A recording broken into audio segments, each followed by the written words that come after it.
Welcome to the 3 a.m. podcast. My name is DJ. My name is Charlie. My name is Sean. Bunch of friends. Been friends for a long time. And over the years, we've collected scary stories. You heard us. You heard the intro. You know what the it is. You know what it isn't. Ooh. Good. Rich people. Up. No. I've lived in Utah for 9 years now. Damn, bro. Are we about to sound mad bitter? Maybe a little. Okay. Maybe a little. Bitter warning. Bitter warning. Skip ahead. I've lived in Utah for 9 years, and I went to a renowned, severely hyped, and I don't know if it's justified or not, but severely hyped, exciting, once-a-year event for the first time in the 9 years here. I know what you're talking about. You know what I'm talking about? I do. What is it? Is it Tour of the Homes? Yes, it's Parade of Oh, Homes. Parade that's of what Homes. For the first time, I went to Parade of Homes. And I've always been very indifferent about attending Parade of Homes. My girlfriend really wanted to go. I'm like, sure. Could be fun. You know what Parade of Homes is? Yeah. Yeah. So essentially, on paper, for builders, it's for builders and buyers. Hmm.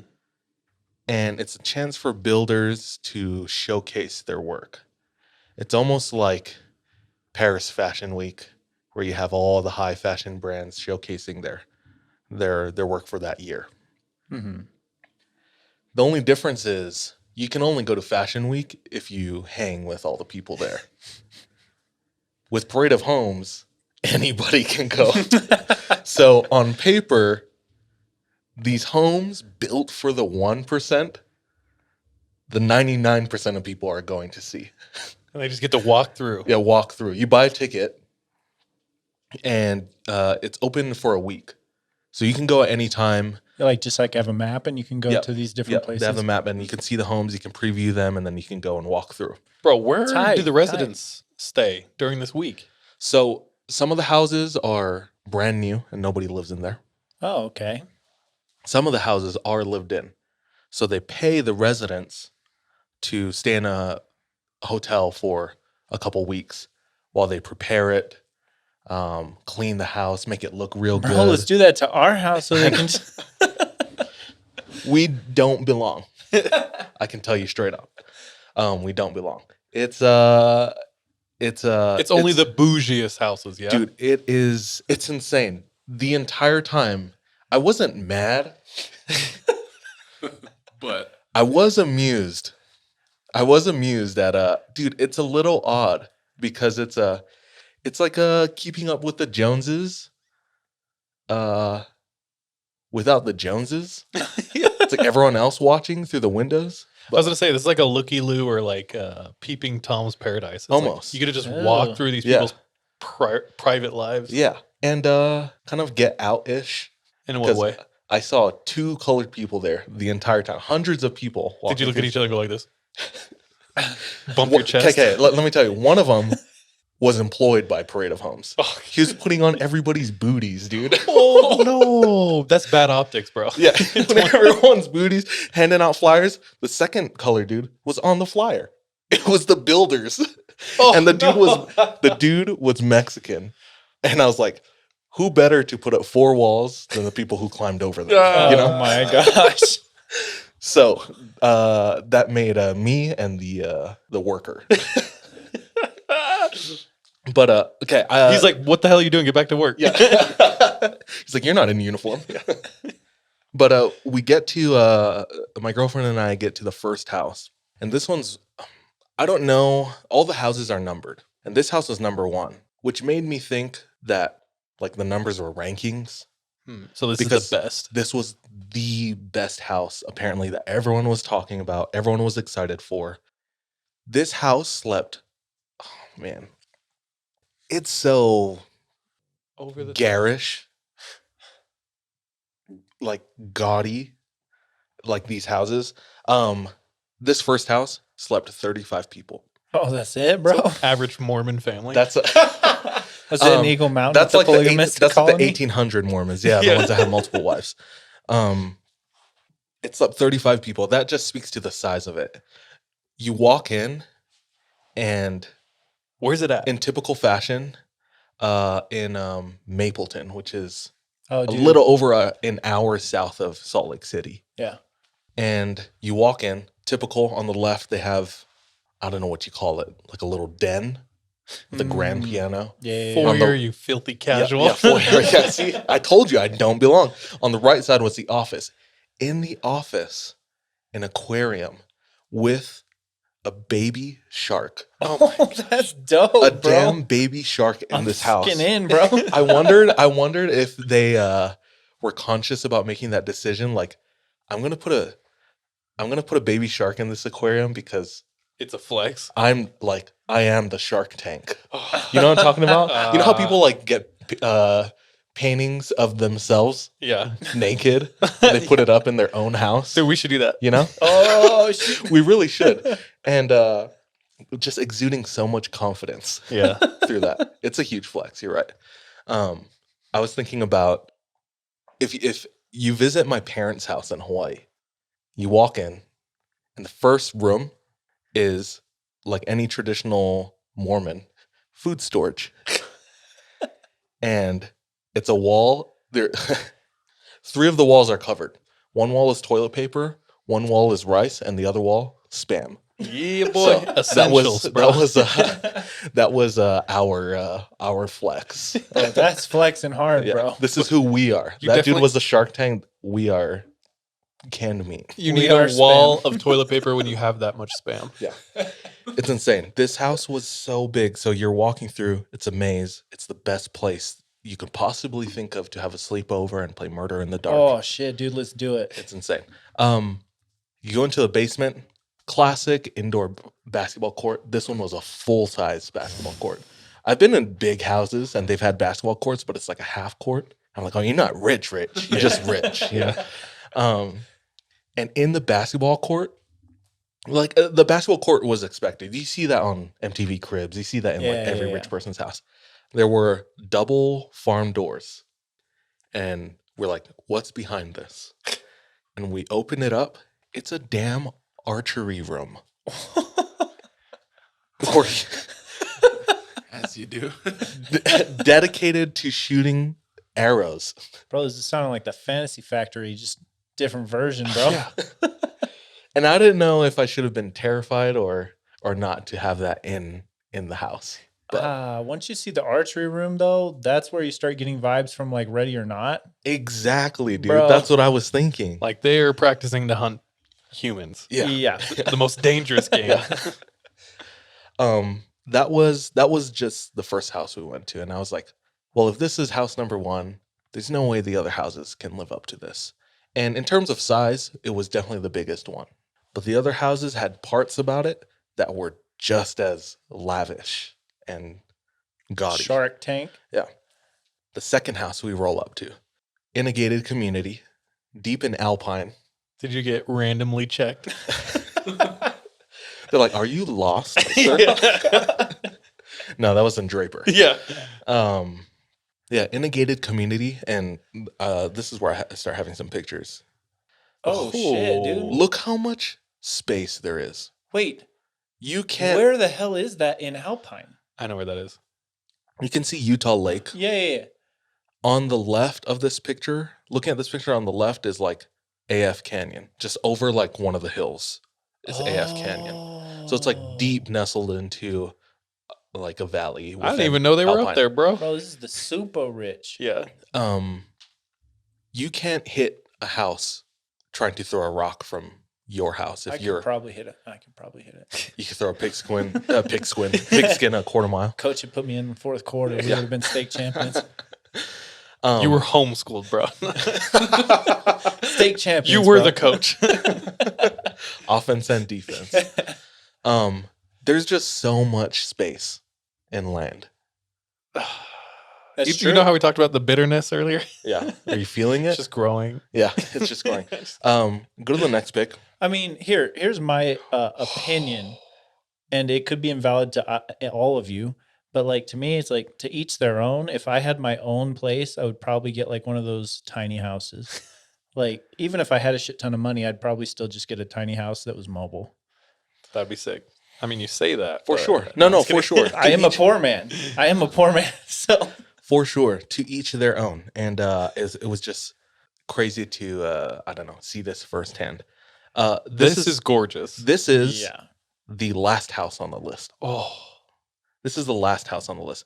that's sexy. If you look, there's the main house in the Mhm. middle, and at the top, that other house, that's the garage. That's what, yeah, it's got those garage doors. That garage is as big as this house. No. And this house is big. Yeah. The house on the bottom left is the master suite. What the? Dude, they have a tunnel, bro. They got a tunnel Yes, going to the main it's house. the master suite is its own wing. Oh, Dude, And that's a ball in. if you go to the next picture, that's the wing that's the hallway you walk through. It goes over First a of all, stream. that's terrifying. They built a stream that goes underneath that hallway. I'm not a huge And like. at the top, there's speakers, and it plays sounds from the stream. So it That's feels like cool. you're outside when you walk through. That's kind of cool. Insane. So nowadays, it's politically incorrect to say Master master bedroom. suite because it's racist. So what do they call it? Bomb And master suite. They called it master suite, and I was feeling it, dude. I was like, you know what? I agree. You shouldn't be using master bedroom here. DJ gets real holier than that all of a sudden. So insane. There were two doors at the end of that hallway, and it was just a roundabout. You could walk in. You go into the right side, and it's the closet, and then it's the bathroom, and then it's the bedroom. So there's like they thought about not having dead ends. You know, Huh. like you can go either way. So I'm crazy. not a big fan of the dirt landscape though. Like they could have done something better with that. Like throw some mulch shit in there or something. I'm bro. gonna get to that in a second. Have you ever heard of a butler's pantry? Yes. No. I had heard of it, but I watched- It's kind of it's a newer Concept? concept, I guess. Maybe new to us because we're Dude, poor. I had no idea what it was until like this last winter break. I watched an illegal amount of HGTV with the in-laws. It's like, dude, that's all we did. And I Dude, think our that's when parents' I generation are sluts for HGTV. I'm starting to get it. I'm starting to get it. I'm Trading starting to get up there. Spaces Oh yeah. and Bro, Listed or Love It, bro. That show is insane. lit, bro. So watching HGTV, that's where you found out about Butler's I Pantry. definitely remember that term. Do you remember what it was? It's like a separate preparation area, right? Exactly. So if you go to the next picture, Because like usually you would prepare the food in the kitchen. you can see the entrances on the left, the living room's in the middle, which, mind you, is 3 cushions deep. And even with the 3 cushions, you had enough room for like to prop your legs up. Just so comfy. And on the right, look how big those doors are. The whole thing opens up to the pool. And then you can see the kitchen in the back. But if you go closer view of the kitchen, and that door leads to the butler's pantry, which is Where the food is actually prepared. the food where the food is actually prepared. Well, So then that's freaking stupid. Waste of room. the next picture is so you can see the kitchen on the left, and that's the butler's pantry. We're kind of covering it, but you can see the sink and the counter space, and it's like backstage, and then the front stage is just like show. Damn, You know? that's a big sink too. I like that. Like, Right? It's massive. It's just insane, like seeing places like this. And the funniest part is what Sean just went over. Not necessarily the dirt, but the whole time walking through any of these houses, I would hear everybody chit-chatting, talking about what they thought. And Like, more than oh, I don't like this. They more should have than- gone like this. more than half of the comments were critics talking about how they should have done this differently. Let's see your piece of shit house. Dude, it was insane. And like I said, I don't know if I was on the train or off the train Or with what they were both. saying, but like it was just all part of the experience. And listening to them, I was like, at least I feel like we all hate these people, you know? Dude, it brings up several topics to my mind. And one starting is like people love to judge. People True. just love to judge. I love to judge. Oh, It's I do fun, too. dude. Yeah. There's times where like I've thrown on shows for the sole purpose of just like judging the hell out of everything. Cause but what is it about that? Like, does it make you feel better as a person? I don't know. I feel like those shows that you guys throw on to judge, I'm like actually entertained by, like Love Island. So maybe I'm really am the lowest common denominator here. I don't know. Like It's everyone, not that we're not entertained though. Oh, I think right. it's both. yeah. I think everyone or a lot of people just have like an inner critic where it's like they feel like they can just like us on this podcast. Like we have takes on things and it's like, why? Who cares? Yeah. Like Sean, what are you most critical about outside of yourself? Like maybe something, I don't know, worldly. Something in the outside world that you're constantly judging. People's shoes when I'm playing basketball against them. What about them? If I see someone wearing Adidas, I know I'm breaking their ankle. oh, If I know they're wearing Jordans, I know they're rich and they don't really know how to play basketball. Yeah. so So- what scares you? Chuck What Taylor's? scares me, bro? Yeah. Yeah. What? Someone growing up with just flip flops, bro. Oh man. The slip-us, Yeah. Then they take it off and put on their hands. bro. You Double ever, speed. you ever heard like to be afraid of the guy who's in the black Nike dunks Oh yeah, dude. or Or Air Force Ones, black yeah, Air black Force Air Force Ones, ones, and they're just like, dude, that Don't guy, trust watch out, yeah, anybody. he'll fight you. Yeah. He has nothing to lose. Or N1s. Oh, dude, if they're wearing Shacks, bro, I know they're for real because You they're know they still can't- showing up in Shacks. Yeah. They came from nothing, but they're still trying to ball. Started from the bottom. Yeah. Yeah. Exactly. It was just so funny to walk around and hear that. Moving on though. Wait, I have another thought. Oh. I've seen and I've often felt like houses that big. I have two things with this. They feel like cold and like a hotel, and it's not like a home. Did you experience that at all, or were there houses you were like, oh no, I could see myself living here? Some, yes. I think like the feel of a home comes down to like the interior design. Like I'm into like having good like feng shui in the room. Like even something as simple as how I sleep. Like I want my feet facing the door, you know? Something Oh, as yeah. simple as that. But when you have that huge budget, it's weird to walk into a place and they don't spend as much money on the inside as they do on the outside. You know? Well, and that too, like, what is it they say that once you get to the 1%, your like taste just goes to shit. A lot of rich people have a terrible taste because they didn't spend their time in like creativity in the arts. It was just like business. So they look at price tag probably. Yeah. Yeah. So it's like, oh yeah, I'll buy this huge gold statue and put it in the middle of like my living room, and it's like that doesn't make sense. It's like Yeah. right in front of the TV. You're like, what the hell are you doing? Yeah. Perfect example is, do you remember when Drake unveiled his home in Canada and got flamed? And everyone was like, that looks like the most uncomfortable nightclub I've ever seen in my life. Like everything is porcelain and marble and gold and sparkly. And it's like, it looked like a headache, bro. So half the people were like, well, you know, he's successful. He can do whatever he wants. And other people were like, I would never live in that. That looks terrible. But I don't know. For me, it's always like form over function. Nope, Function over form. Yeah, yeah. I'm like, if it doesn't make sense, if it doesn't feel good, it's like, I don't care. It's like those sneaker shopping episodes, like where they have like famous people go and buy sneakers. And the one I related to most was "Don't Roast Me" was Tiesto, because everything was function over form, function over form. And I was like, yeah, I would get those ones. I would get those ones So too. homeboy's going for the New Balances. He was going for He just the wants a really Reeboks, bro. really comfortable shoe. you know? Comfortable shoe because he's up there DJing all the time. I was like, okay, that makes sense. I'm bro. about that. I and get then, it. Like, I was like, damn, but it's Tiesto though. See, I want the best of both worlds. I see you. Yeah. Is that too much to ask? Dude, you just want the most, bro.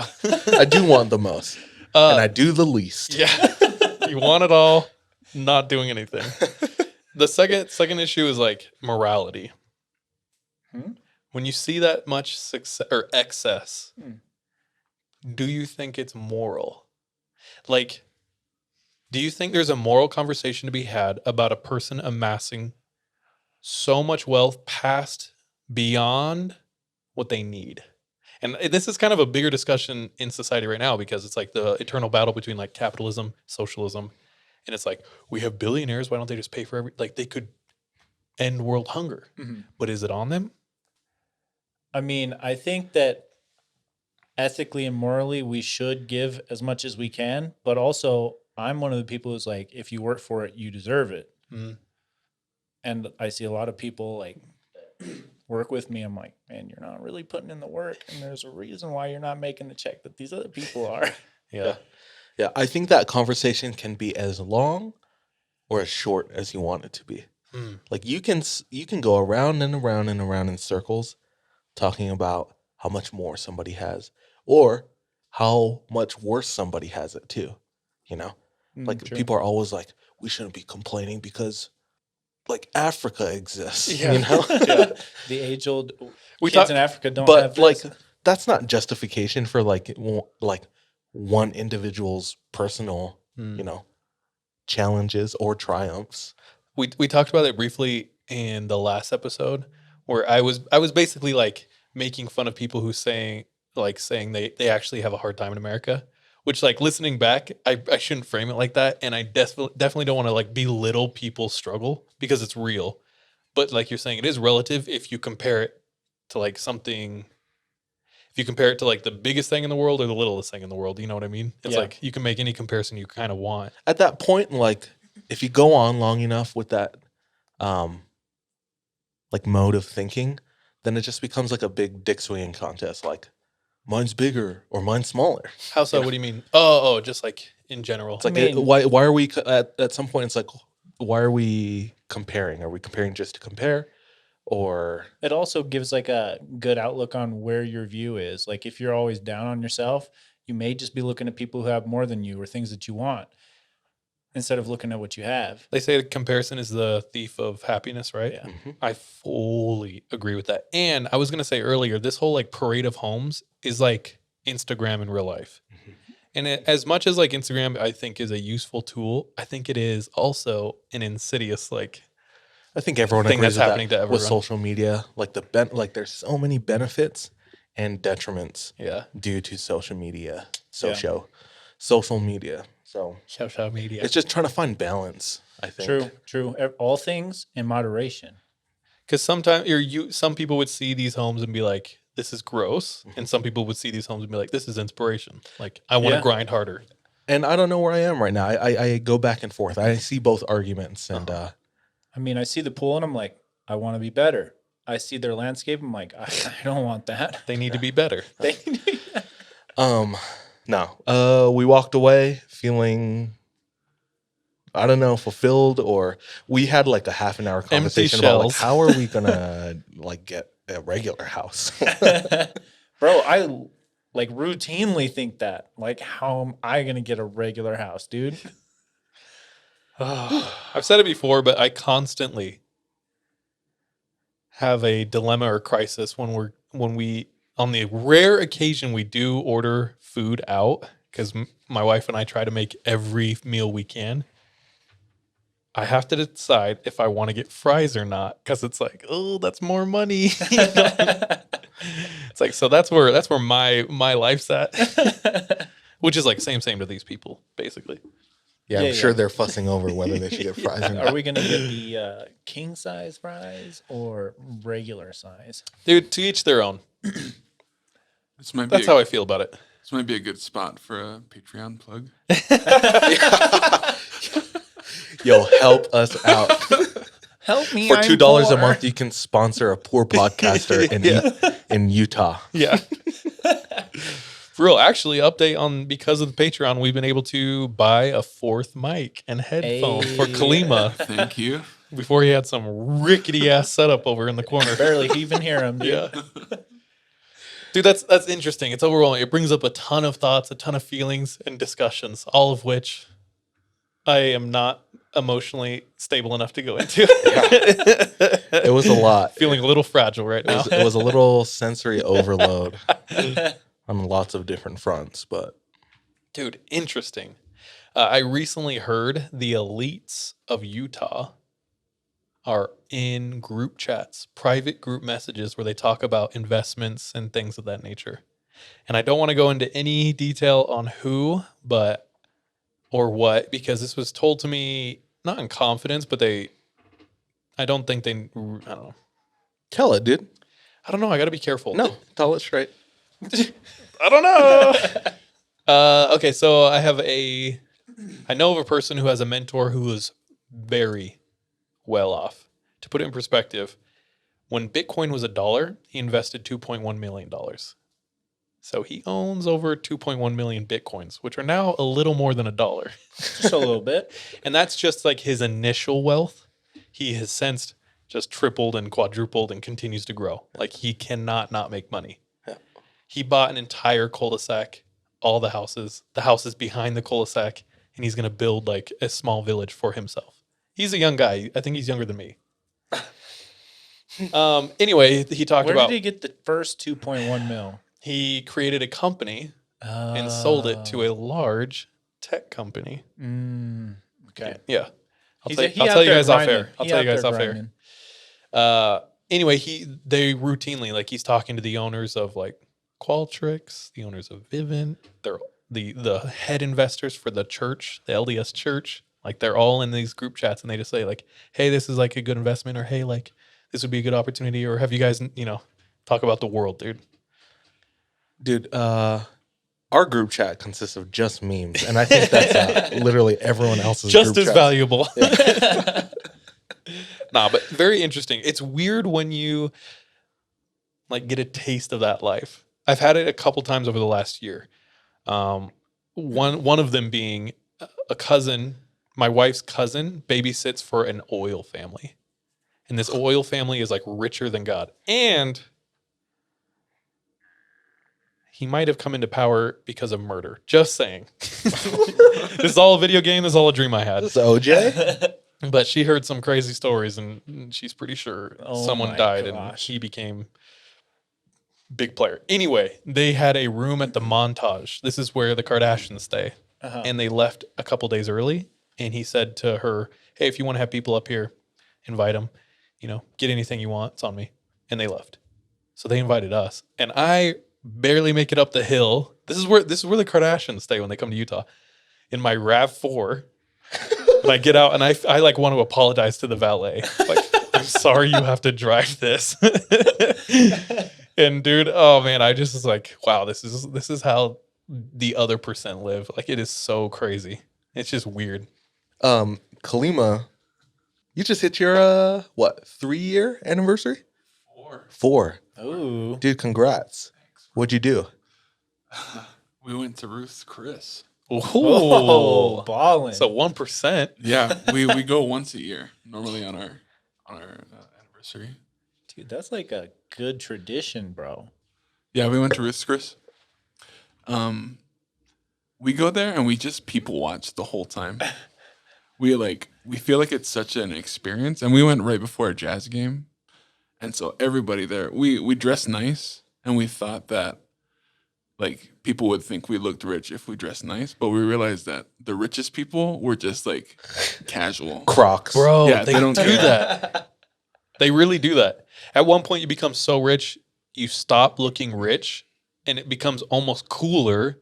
And I forgot the right word to look poor in a It's way. like Ferris Bueller's Day Off when they're in the hotel, or Crazy Rich Asians What do you mean? when they're in the hotel and the staff is like, "What are you doing here?" And like Crazy Rich Asians are like, "We own this hotel," and they're like, Oh, "Get yeah. out!" And it's like, anyway, cut that. But it's kind of funny you brought that up, Charles, because we brought my beater like Scion Cube car, and it's valet only in Salt Lake, and so I come out and I tip the guy, and I'm kind of like, there's people lined up outside, and they're all dressed like super rich people, and from across the parking lot, Wait, before that, what? cars did they have? Oh yeah, in the front they had like, what did they have? Teslas. They had a Aston Martin. They had like, just like the bougiest cars. And from across the parking lot, if you leave the AC on and turn the car on, it'll screech like a banshee. So from across the parking lot, I hear this song. I'm like, oh no! hands on my face. The valet driver drives up and he's got this smile on his face. You're like, oh, that's the wrong car, bro. Go back and find the right one, I dog. was like, just shut up and let me leave. Yeah. He gives you back your tip. He's like, you need this, homie. I wish. He's like, I drive a BMW. You need this.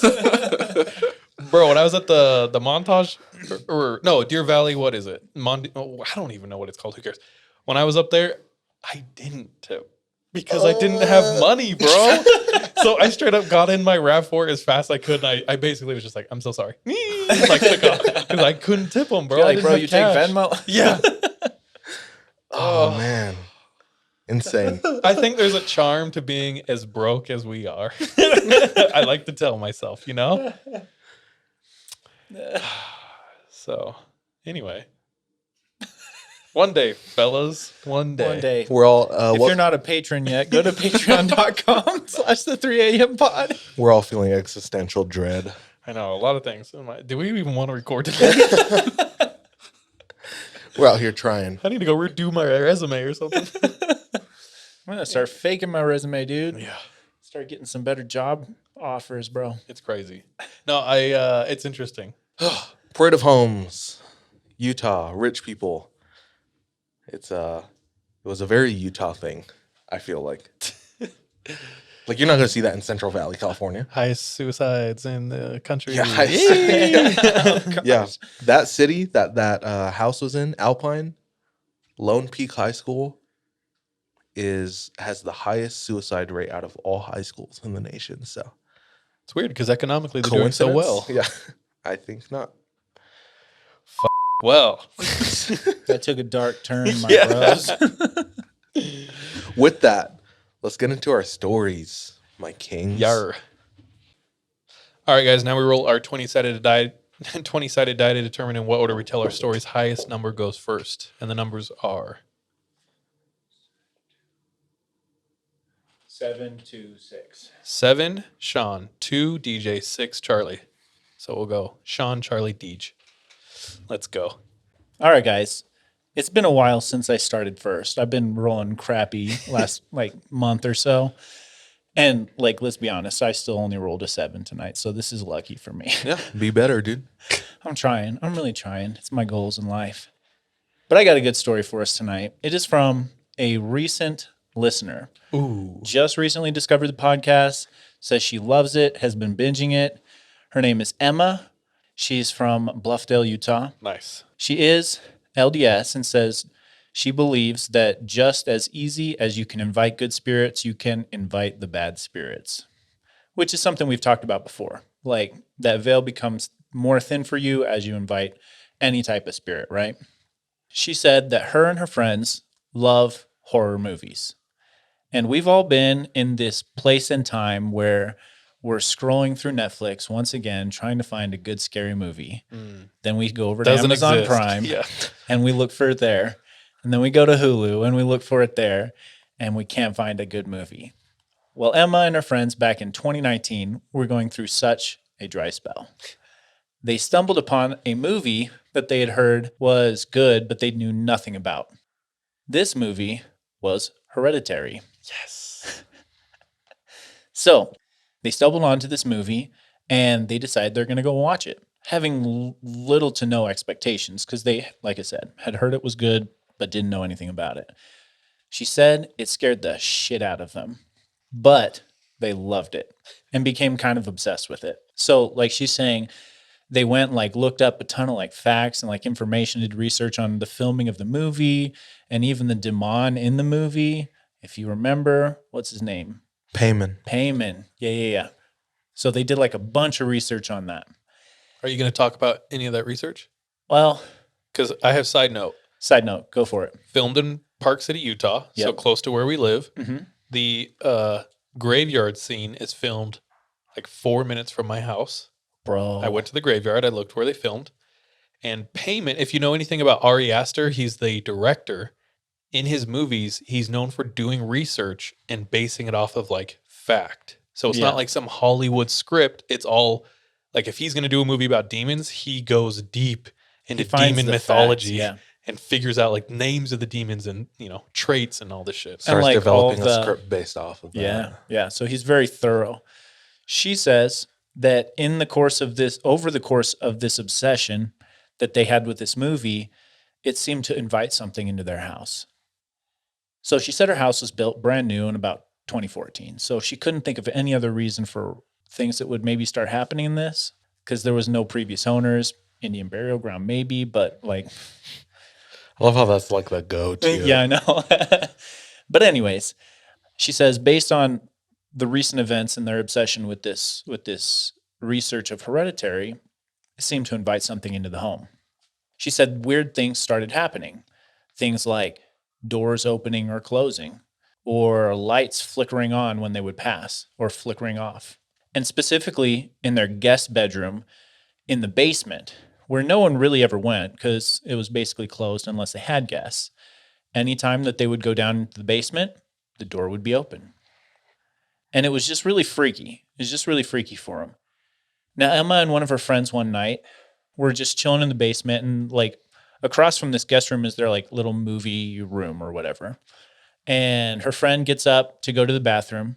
And as he goes to the bathroom, which is behind the movie room as well, he goes to open the door, and something closes the door from the other side. And then they hear a knock. And both thoroughly freaked out. They kind of have this discussion amongst themselves that they probably need to chill out and maybe not be so into all of this and be inviting this into their home. And partially because their friend was about ready to take off on a mission. He was like, okay, I maybe need to step back from this a little bit. And I think she even said that she had her papers in to go on a mission as well. So they're both like mutually agreeing, hey, maybe we need to chill a little bit. Now, after that, a few days later, her mom comes and tells them, for some reason, she keeps waking up in the middle of the night at 3 a.m. Now, her mom is on the main level, their bedroom, and the way that the bedroom is oriented, I guess, you like look out the front like bedroom door and you can see the base of the stairs that go up to like Emma's room and like siblings' room and stuff like that. So her mom on the third night says she's now woken up for the third night in a row at 3 a.m. And as she looks out her door, she sees a dark figure crouched right at the base of the stairs. Now she's kind of groggy, like trying to wake up, and she immediately assumes it's just Emma coming home late. Trying to get away with, as she does, just trying to get away with not coming home till 3 a.m. So she calls out her name. And her mom said that whoever or whatever it is looked right at her. And then it like kind of, what's the word she used? Scurried up the stairs.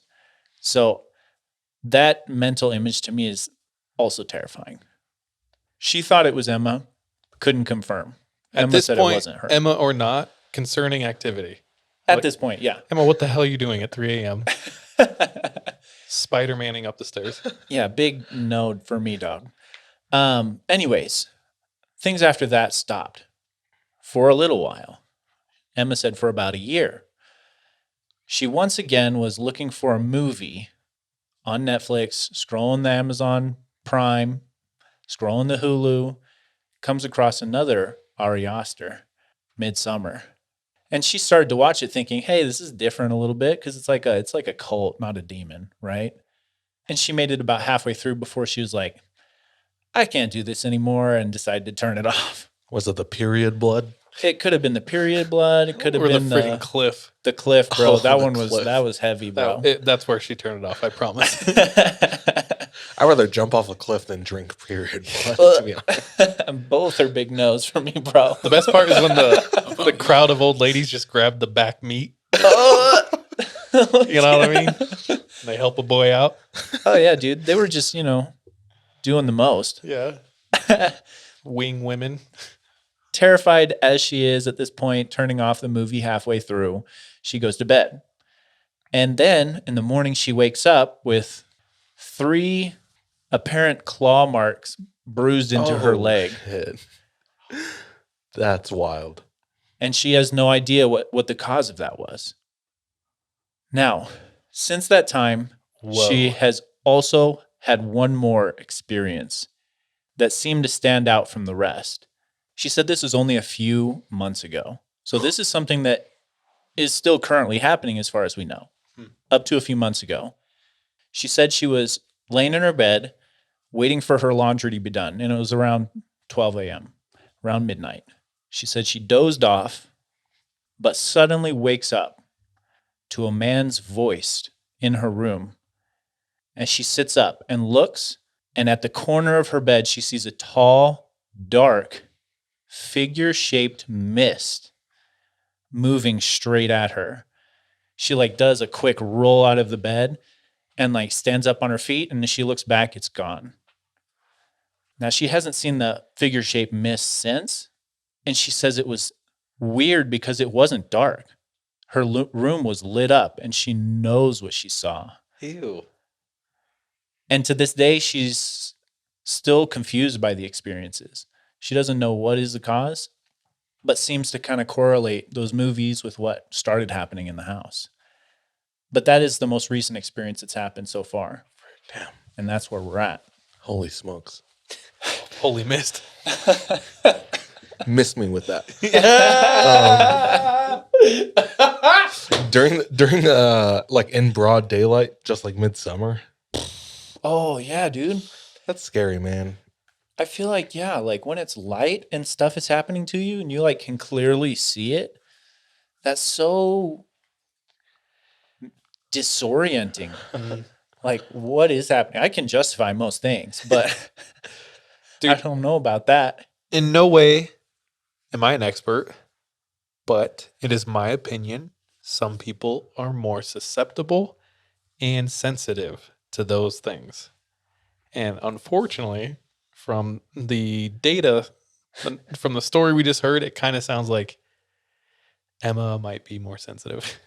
And 100% could be possible. And I would highly suggest being careful on what you invite in. Dude, what would you do if you woke up with those kind of bruises? What would be my initial reaction would be mad. I'd be so pissed. Bitch, why you touch me? Yeah.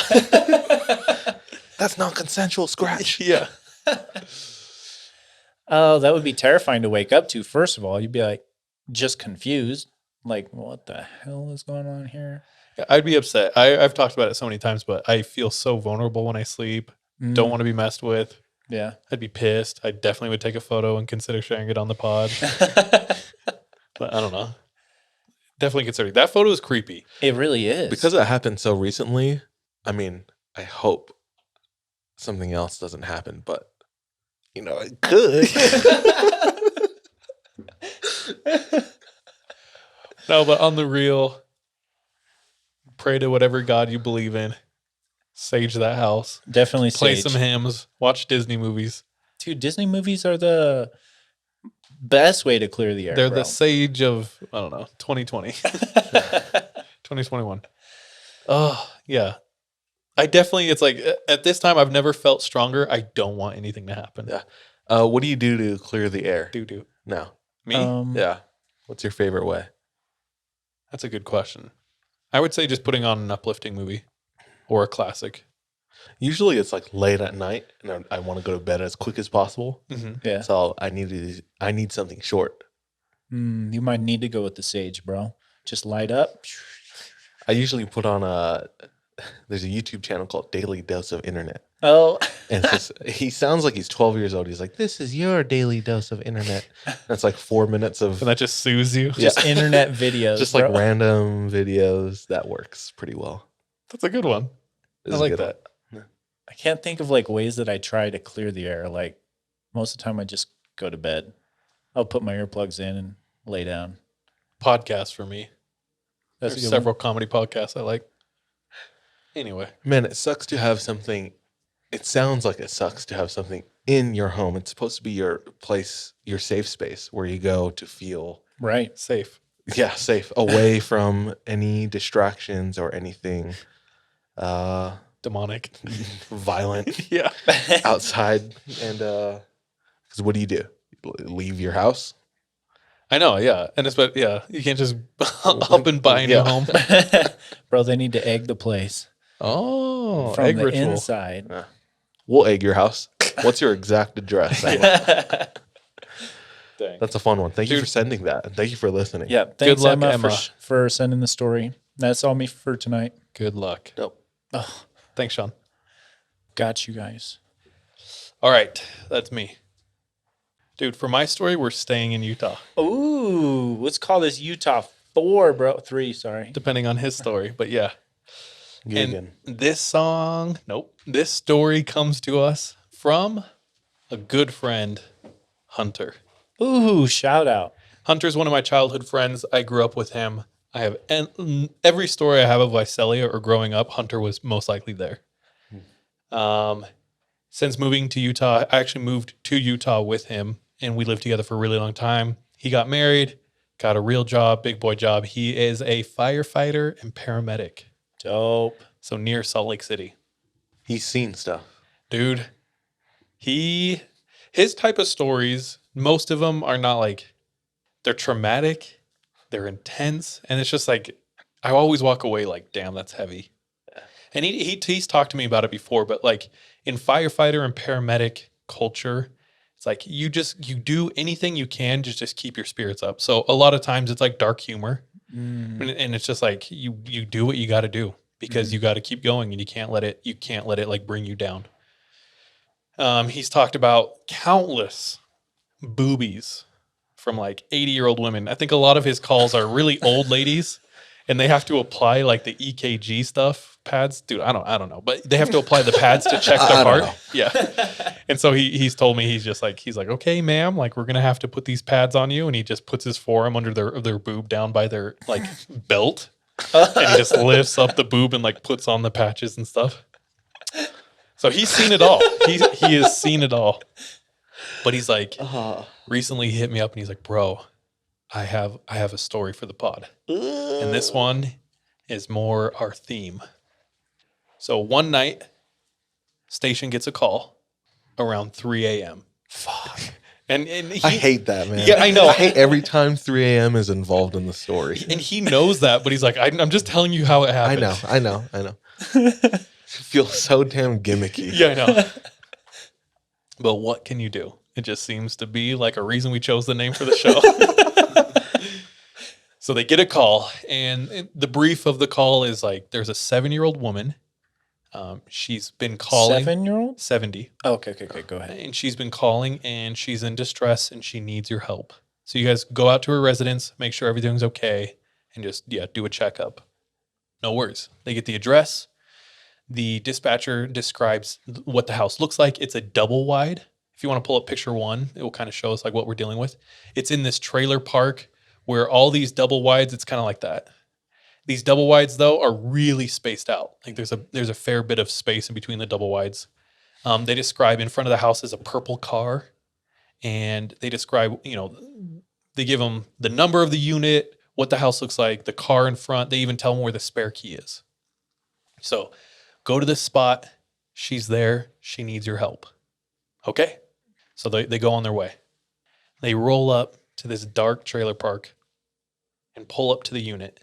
Sure enough, there's the purple car, number of the unit, everything matches the description. So they get out and they walk up. And Hunter said, as I was walking up to the door, I don't know how to explain it, I just got a super eerie feeling. Ew. So he's walking up to the front door of this double wide. He can see in the back of the unit the flickering of a TV, and it's playing news so loud. And he's like, great, I'm probably going to have to help her with hearing because she's probably deaf in that room right now. Also watching the news. Yeah. So he's like, okay. He gets up, knocks on the door. Fire department, announces that they're there. No answer. TV just continues to blare. Knocks again. No answer. And so he's like, okay, this procedure, they're going to enter the house. So he goes to where the spare key is, lifts up the pot. It's right there. Grabs the key, puts the key in, and he turns the handle and pushes the door open. And as he steps inside, 1 second ago, deafening news, instantly, silence. And the entire unit is dark.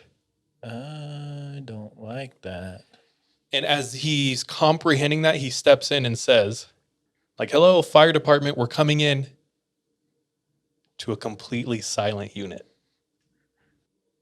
Quickly, he throws his hand on the wall, feeling around for the lights because he's just standing in the pitch black.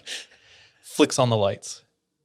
And what he sees only further creeps him out. He said every inch of every wall, table, dresser is covered in old family photos. Oh, And for some reason, they just make him feel 10 times more creeped out. bro, that's serial killer right there. So he says again, he announces, hello, anyone here? Silence. And he looks down the hall, down to the room where he saw the TV on just a second ago, and he thinks it's weird that she turned it off, right? Door's slightly ajar, and he looks around, gets the rest of his unit come in, and he looks back down the hall, and the door is now closed. So he has to find her, make sure she's okay. He starts making his way back down the hall towards the door. And with every step he takes, he's just getting more and more creeped out. Why did she turn off the TV? Why did she shut the door? Why is no one answering? How many people are with him? A couple. It's him, paramedic, so I'd assume it's him. I don't know exactly how many. And Hunter's a husky dude. Like He's got a big fella. some girth to him. Oh, yeah. He can lift a boob with ease. Yeah. He also lived 2 years in Uganda. So he's been in the thick of it. Oh, yeah. He knows how to handle himself. Yeah. He's been in some sticky situations, figuratively, literally. Yeah. Sticky, sweaty. Yeah. And in this situation, he is not feeling good. He said every step he took closer to the door, it impressed upon him more and more how dead silent it was. There wasn't even a generator or heater on. There was like no electrical hum, which was weird. He reaches for the door, grabs it, and says again, hello? Is anyone in here? Fire department. If you can hear me, make noise so we can help you out. Turns the knob, pushes the door open. Completely empty room. Oh my God. There's not even a TV in the room. And there's no one on the floor, no one in the bed. There's no one in the room. Instantly, his spidey senses spiked. He's freaked out. He steps back out, talks to his guys. They make a thorough sweep of the house. And there was no one there. Oh. So many scenarios are playing across their mind. Is this sabotage? Is this a prank? Is there someone really in need? Can we not find them? Are they outside? Did they leave the unit? Who called again? The lady, a The 70-year-old lady, called, said, I need help. I need help. Okay. I'm in this double wide. I'm in the back room. I need help. So they get back in contact with dispatch. Like, hey, is that lady still online on the call? And they're like, let me check. Yeah, she is. Can you ask her to make some noise? We cannot find her. She says she's calling out. She's in the back room watching the news. Okay, well, there's no one here. Can you confirm we're at the right address? You're at the right address. Okay, ping her location. Make sure it's coming from where she says it is. Okay, 1 second. Yeah, it's Oh coming my from your God, area. Dude, this is crazy. It's like like House of Mirrors or something. And you're in an anechoic chamber. It's like silence. All of that. Dude, he says, we are all thoroughly freaked out. Dude, rightfully so. I'm racking my brain right now trying to figure out what to do in a situation like this. They decide, let's make one more sweep inside, one more sweep outside, and we'll see. Hunter said, I don't know if there's like a hidden door. I don't know if there's like, a basement or like a crawl space maybe she's in. So they're like, we need to check every How nook hard and can cranny. it be? It's a trailer. I know. So he starts moving through the house, and he said every step he's like, I was afraid someone was going to jump out. Like he was thinking sabotage, and the crew was thinking like, we're going to get jumped or something. Like something's not adding up.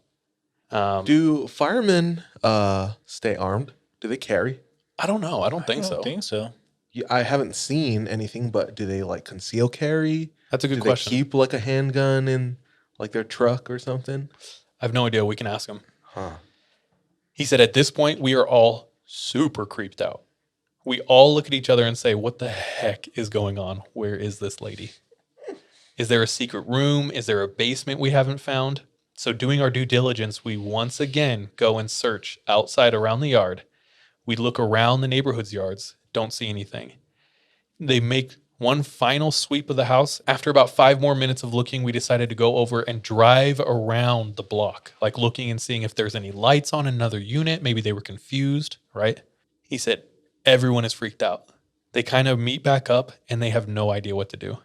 So Hunter has the mind where he just remembers every movie line from every movie he's ever seen. So instantly he's like, it's just like this one movie. And he said, I'm thinking to myself, this is an old call from the past. We're getting it now in the future. Bro, like that movie with Dennis Quaid.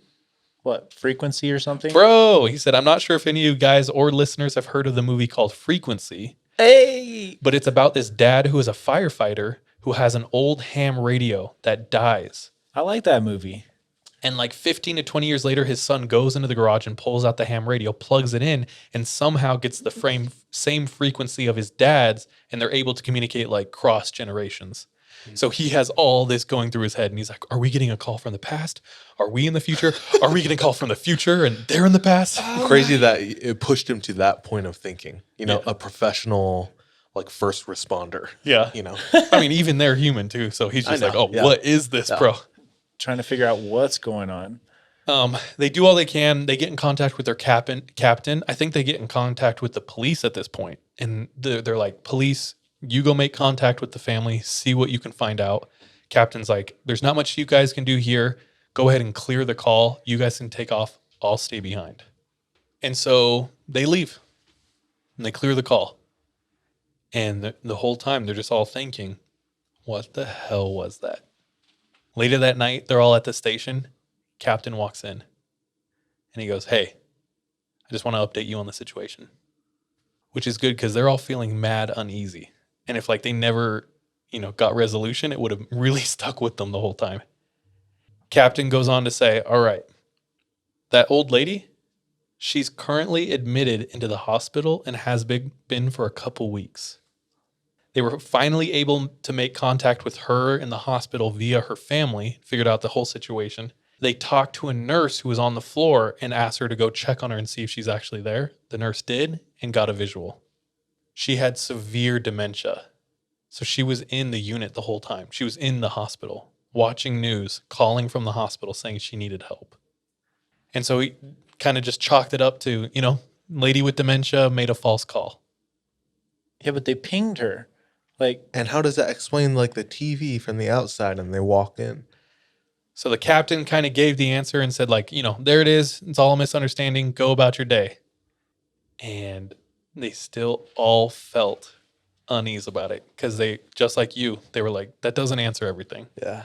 Like it said it was in the location. There's some We thought we saw the TV. We heard the TV. someone's closed the door, right? They all felt mad creeped out inside. pretty large loose ends. Dude.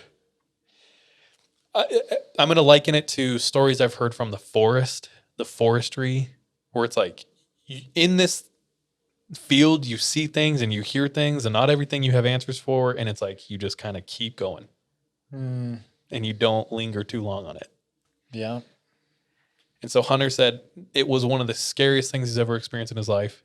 He has no idea, how or why, but it freaked him out. And he hoped we enjoyed like his trauma.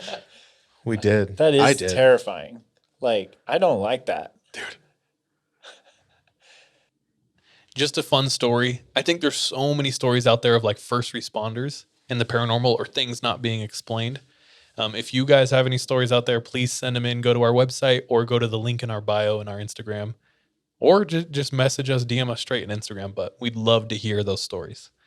Shout out Hunter. Thank you so much, homie. Thank Love you. All right. Big love. My next story. Y'all ain't ready for this, son. We're going to travel across hemispheres, across seas, to a grim, sad setting. We are in Australia at a funeral, Oh. and it's the funeral of Noelle Rakunda's stepmother.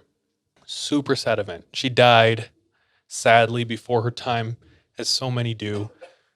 People are mourning and crying, and it's a sad procession. Noelle's particularly affected by it and overcome with grief. Talks to her husband, and they both decide it might be better for her if she takes some time and she goes back to the place of her birth in Burundi, Africa. So they both decide she's going to get a plane ticket. She's going to fly, take all the buses and whatever, and go back to her home and kind of clear her mind, kind of recoup, right? Mm-hmm. In doing so, en route, she's staying in a hotel, all alone with her thoughts. I'm sure she falls into a pit of despair, Mm-hmm. and the grief strikes particularly bad. So she calls her husband and is just, begging for help. Help this pain go away, right? Mm-hmm. And he suggests just distract yourself, turn on a TV, go for a walk, get out of this space, just go. And she goes, you know what, I am going to go on a walk. And she hangs up the phone with him, and she's never seen again. Oh, shit, dude. And now her husband, back in Australia, after a long time goes by and after having to come to the terms of like she's not coming back, she's dead, organizes a second funeral. So, funeral 2, Australia. And now it's for Noelle. Same thing. Everyone is weeping. It's super sad. Flowers and the picture of Noelle, like when she was happy and alive. Everyone's crying, head bowed, tissues in hand, wailing. When a spine-chilling scream rings out, everyone turns and looks and sees a woman in the front standing and pointing to the back of the crowd.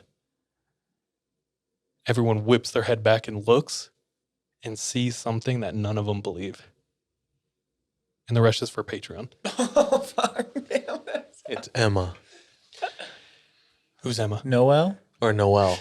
It's Noelle. If you want to know the rest of this story, head over to patreon.com/the3am pod. $2 a month. You get access to this bonus story and every bonus story from every episode every week. We appreciate you guys. For our regular listeners, we'll be right back. But for our patrons, buckle up. Oh. All right. That's me tonight. That was my bonus story and my regular story. I appreciate it. Shout out Hunter for the story and shout out BBC News for the other story. But thank you guys. Who's Thanks. next? Gang, gang, it's me. Finish all of you off. This one, me, daddy. happily, gladly. This one comes from a good friend of mine, Elliot, and his wife, Haley. Shout out Actual Design. Actual spelt with the letter K instead of C. AKTUAL .design on Instagram. They can help you design brand identity, website, logo. The story comes from his experience as a scout growing up in Arizona. I know where this is going. His mom, yeah, you do. Scary Story Scouts. You're right. Your mom, Eagle Projects. Spread Eagle Projects. His mom lived in Mesa. And while he was in Mesa, he spent his teenage years scouting. There was a scout leader who had a lot of stories. They would go camping in close to some national park. And you can pull that up. Saguaro? Yes. Saguaro Lake. Well, that's a national park, but I bet there's a lake for Yeah. it too, yeah. So they would go swimming in Saguaro Lake. There's a campground called Bullfrog. Typical Arizona desert setting. Bro, that is gorgeous. Yeah, Elliot spent a lot of time out here scouting, camping, hiking, swimming. He said they would go to, what is it called? Saguaro National Park? Saguaro National Park. Yeah. There was a lake that they would head to. He said there was one time where they went at night and they would go cliff jumping. Ooh, dope. Super At fun. night? Yeah. That's a little He wild. said that particular night, I can't remember if they were driving out or back, but it's far enough out. 20 miles on a little road, not quite a dirt road, but you're in the sticks. It's him and his homies. And driving down the dark road, there are no lights. It's just their headlights. On the dark road, they see a silhouette. And as they approach this silhouette, they get closer and closer. It's a man, and he's standing on the side of the road. He's dressed in rags, all black. And his back is facing them. And his head is turned a little to the left towards the road. They can't quite see his face until they pass him. And Elliot said, I remember looking into this man's eyes, and it was terrifying. So many questions. How is he out here? Why is he out here? Said, if you're this far out and you have no supplies, which it looked like this man didn't have any, you're screwed. So that kind of started, or that was a big part of his experiences out there in this national park. He had that was his only personal experience, but from there he heard so many stories from his scout leaders and a few others, which I will be sharing tonight. So his scout leader would take them out. There was a story where they're sitting around the campfire and he's telling his own personal experience. He said, when we were younger, or when I was younger, I came out here with a bunch of buddies and we brought a bunch of ATVs, a bunch of four-wheelers. We just had a heyday out in the desert riding. One of our homies decided to head back to camp a little early for whatever reason. I'm like, cool, we're gonna ride out for another half hour or so. Buddy leaves, they're having a good time, then the sun sets. They're like, all right, let's head back to camp. So they all start heading back, and much like Elliot's experience, on the way back to the campground, I guess the campground they chose was like a dead end.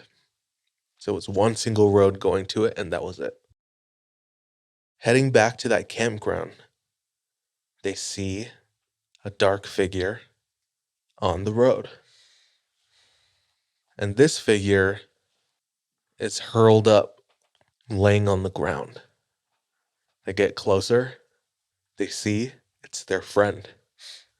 So they all jump out of the car and they run up to him. His friend, his eyes are open, but they're wide. He's terrified. Near incoherent. They're trying to get him back to his senses. Dude, what do you need? What happened? What's wrong? Did you see something? Did something happen to you? Are you hurt? Are you okay? After a few minutes of trying to console him, he finally speaks. And he says, I got back to the campsite and there was something strange. There was a fire already going.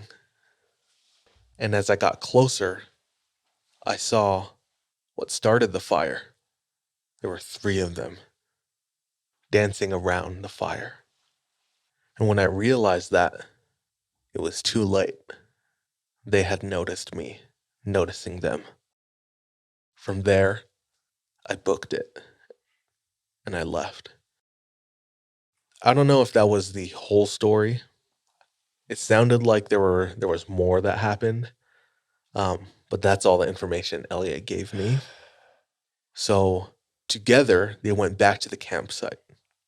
They didn't stay the night. They packed up and left. But when they got there, the fire was still going. They didn't see the things that he was talking about. And they're like, I think we're okay. Let's just grab everything and head back home. Call it a day. So they get out the car. I'm sure their homie stayed in the car and they left another one with him. And the rest of them went to go clean up. And they get to the campfire and they can see all the footprints around the campfire circling. And as they took a closer look, they noticed that these footprints were that of a human, except that they had long claws at the end. So after that experience, the scout leader and his homie, or the scout leader's homie, traumatized. To this day, refuses to go camping in Arizona, refuses to even go to like a bonfire for a night. It like shook him that bad. Understandable. Very understandable. So this was one of the stories that Elliot heard from a scout leader. Scout leader continues to tell more stories. Scout leader says, there's an old time park ranger here in the national park that all of us know, or at least me and my homies know. I've been coming here for years. And we were never really close with him, but we came here enough where we knew of him. And everyone knew this man as Crazy Joe. Oh. And he really was. Crazy Joe lived in the national park in a trailer, all by himself. Real tinfoil hat type. I think of Hunt for the Wilder People. There's Psycho Sam. Oh, yeah. living out by himself. Crazy Joe was a good guy. Liked being alone.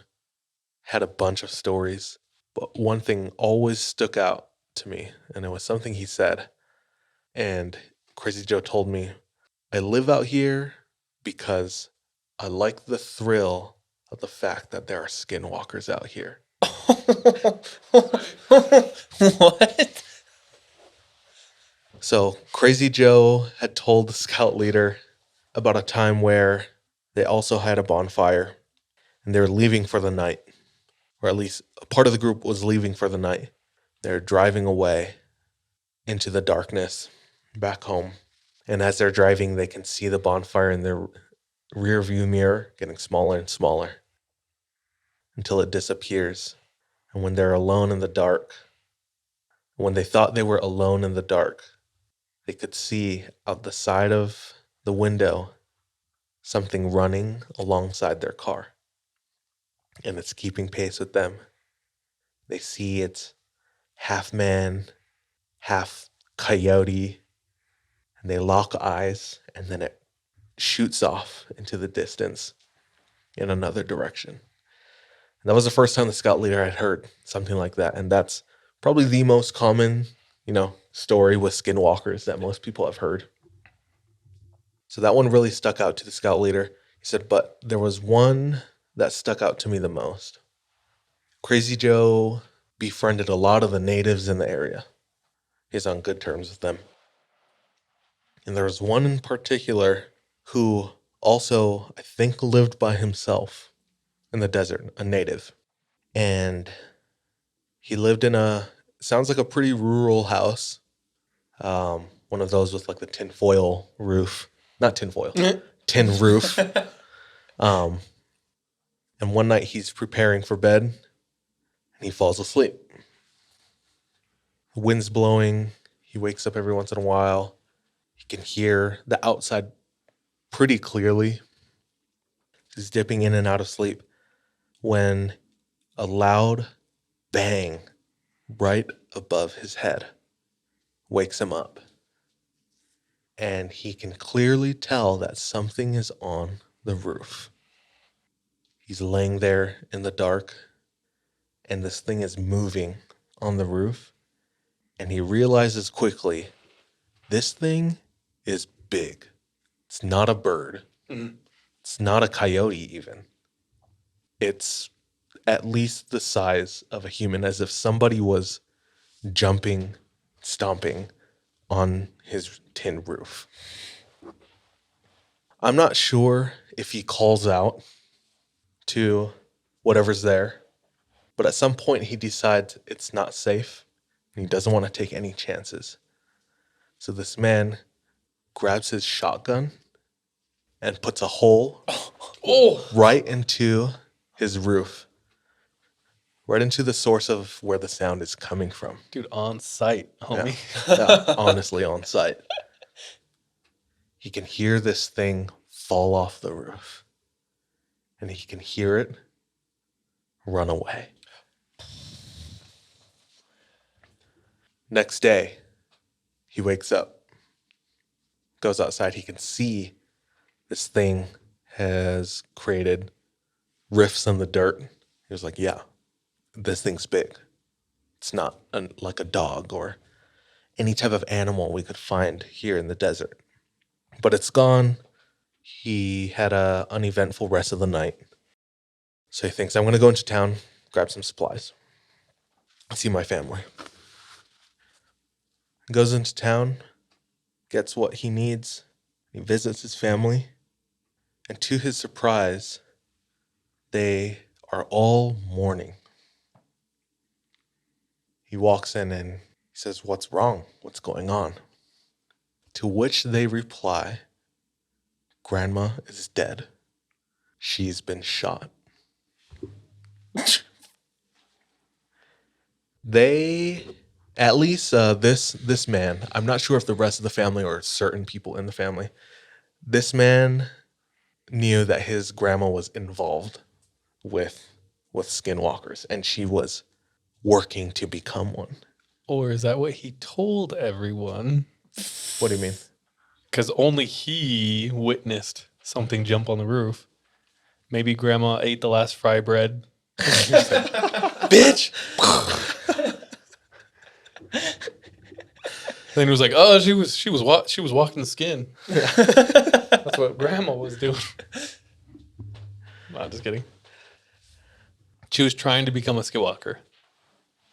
This man was confident that he had killed his own grandmother that night, and that she was trying to kill him.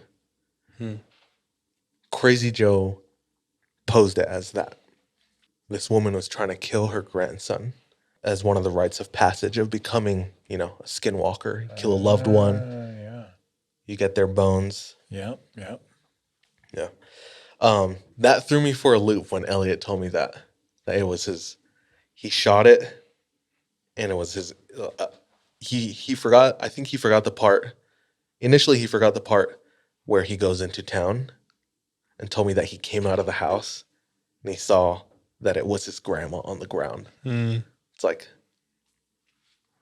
what is grandma doing up there? Like, if she wasn't a skinwalker, what's she doing on the roof? No, yeah, there's in the middle yeah. of the night, So, but apparently, Elliot has contact with his scout leader still. He's going to go visit his mom next month in Mesa.